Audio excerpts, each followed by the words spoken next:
কবি দীপক কুমার পাঠকের লেখা কবিতা পুনর্মিলনে হার্ডিঞ্জ।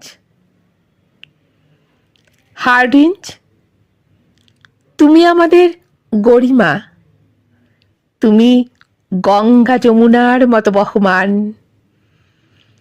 তোমার আতুর ঘর হতে আমরা পেয়েছি জীবনের স্পন্দন, শিখেছি আইনের ভাষা, জীবনে পেয়েছি আশা, অর্জন করেছি সবার ভালোবাসা।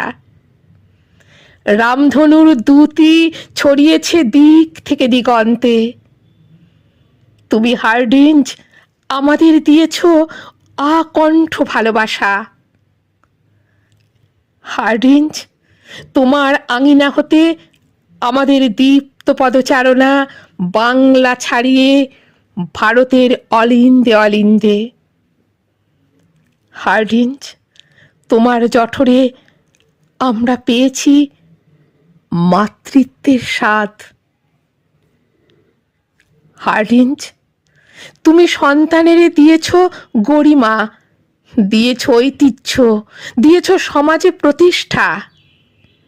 হার্ডিঞ্জ, তোমারে আমার শত সহস্র বিনম্র প্রণাম শ্রদ্ধা।